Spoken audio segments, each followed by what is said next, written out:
ओम श्री परमात्मने नमः।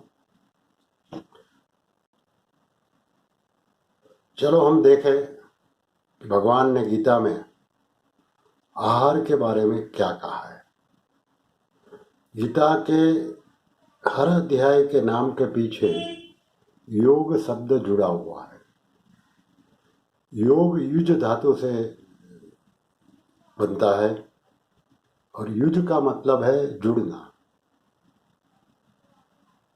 तो गीता में जो योग का मतलब है वो भगवान से जुड़ना है। अभी ये योग के साथ आहार का कोई मतलब है या नहीं, तो मैंने अपनी अल्प बुद्धि से गीता में जहाँ जहाँ भगवान ने आहार के बारे में जो जो बताया उसको अपने तरीके से क्रमबद्ध करने की कोशिश की है। इसमें जो भी अच्छी बात है वो भगवान की कृपा है।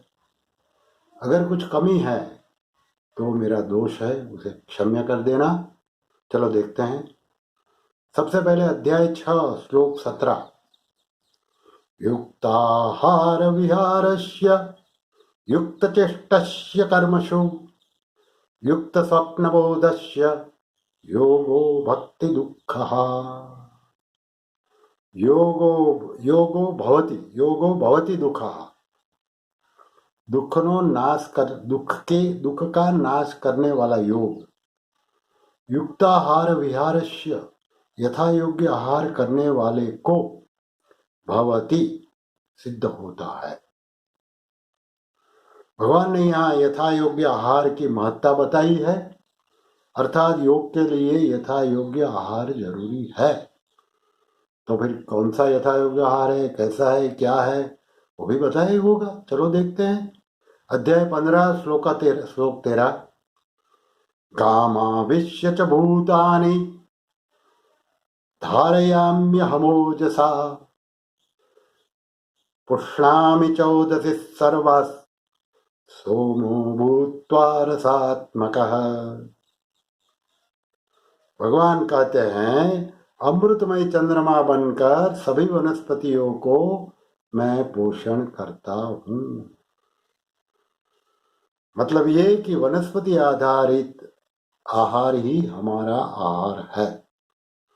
दूध भी वनस्पति आधारित नहीं है, वो हमारा आहार नहीं है। भगवान ने माँ को अपने बच्चे के लिए कुछ अवधि के लिए दूध दिया है। उन बच्चे को उन माँ का कुछ अवधि तक दूध आहार है, बाद में ना तो उनका है, हमारा तो कभी नहीं। कोई भी प्राणी पशु का दूध, वो तो हमारा आहार कभी बन ही नहीं सकता। तो यहाँ कम से कम इतना तय हुआ कि जो वनस्पति आधारित आहार है वही हमारा आहार है। वो क्या क्या देखते हैं। अध्याय 17 श्लोक 8। आयु सत्व बलोरोग्य सुख प्रतिविवर्धनाः रस्या स्निग्धा स्थिरा हृदा आहाराः सात्विक प्रियाः। यहाँ भगवान ने सात्विक आहार के बारे में बताया। पहले तो सात्विक का मतलब ही होता है सत्व के सहित। आज का विज्ञान भी स्वीकार करता है कि जैसे जैसे टेम्परेचर बढ़ता है सत्वों का नाश होता है। इसलिए जो वनस्पति के ऊपर सूर्य के ताप से, चंद्रमा के उजास से जो पका है वही हमारा आहार है। पका हुआ आहार हमारा आहार नहीं है।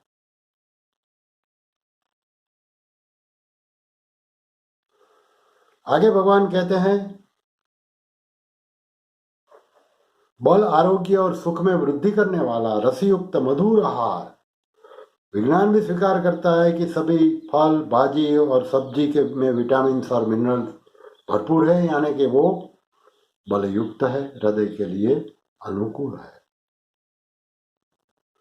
सभी फल और बहुत सी सब्जी रसयुक्त है, बहुत से फल मधुर है।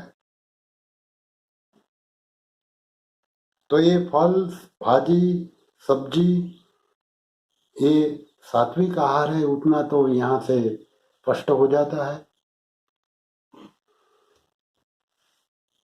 आगे क्या बताया देखते हैं। अध्याय 9 श्लोक 27 यत् करोषि यदश्नोषि यज्जुहोषि ददासि यतः पश्यसि कौन्तेय तत्कुरुष्व मदर्पणम। यहाँ भगवान कहते हैं जो कुछ खाता है कर्म करता है वो मुझे अर्पण कर। अभी क्या अर्पण करना वो अध्याय 9 के 26वें श्लोक में बताया है। पत्रम पुष्पम फलं तोयम यो मे भक्त्या प्रयच्छति तदहं भक्तयुक्त हुतम अश्नामि प्रयत्नात्मनः।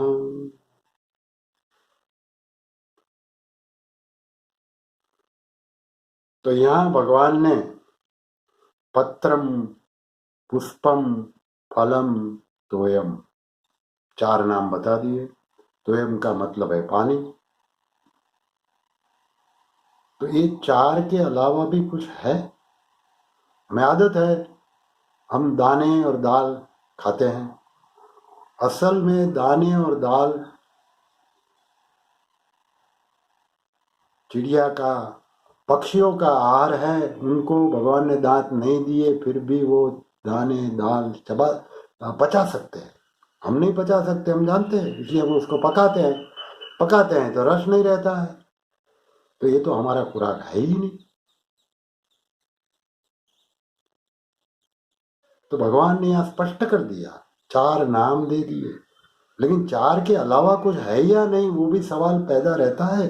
तो उसके लिए भगवान ने अध्याय 15 श्लोक 14 में बताया, अहम वैश्वानरो भूत्वा प्राणिनां देहिमाश्रितः प्राणापान समायुक्त पंचाम्यनं चतुर्विधम। इस श्लोक में भगवान ने स्पष्ट कर दिया कि 4 प्रकार के अन्न को मैं पचाता हूं। तो 4 शब्द भी यहाँ आ गया। कौन सा 4? पत्रम पुष्पम फलम तोयम वो भी आ गया।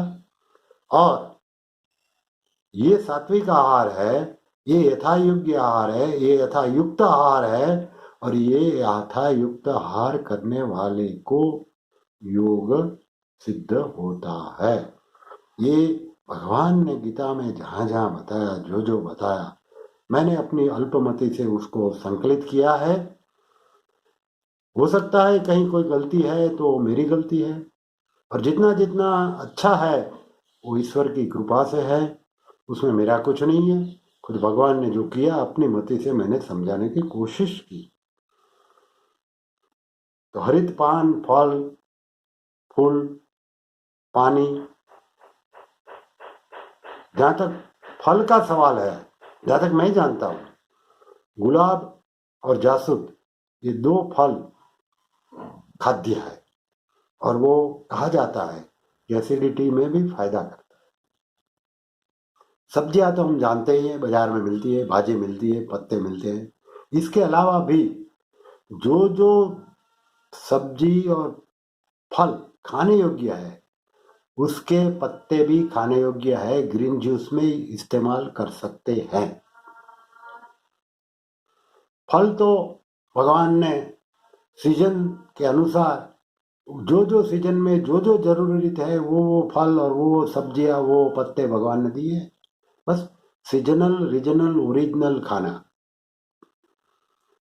जो सीजन में जो मिलता है, अपने एरिया में जो पकता है और जैसा मिलता है वैसा ओरिजिनल खाना है। तो ये भगवान ने खाने के बारे में बहुत ही स्पष्ट कर दिया। चलो हम एक ऐसी दुनिया बनाएं जहाँ न कोई पीड़ा हो, जहाँ ना कोई शोक हो, जहाँ ना कोई दुख हो, जहाँ ना कोई दवाई हो।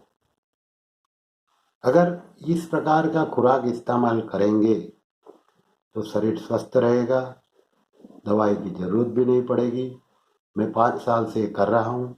आज की तारीख में मेरी एज 75 साल है। उससे पहले मेरे 2 लाइफ टाइम मेडिसिन थी, अभी कोई मेडिसिन की जरूरत नहीं पड़ती है। 75 साल में मैं स्वस्थ हूँ। शरीर के स्वास्थ्य के लिए भी और योग के मदद के लिए भी ये आहार जरूरी है।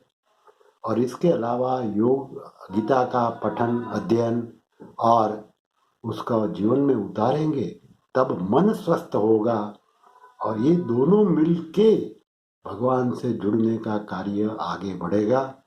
हम अपने कदम पापा पगली भी बढ़ाते जाएंगे, बढ़ाते जाएंगे, बढ़ाते जाएंगे। भगवान तो खड़े ही है हमें स्वीकार करने के लिए। वो तो मिलेंगे मिलेंगे मिलेंगे ही, इसलिए इसमें कोई प्रॉब्लम नहीं है। सभी का धन्यवाद, सभी का आभार। ओम कृष्णार्पणमस्तु। धन्यवाद, आभार।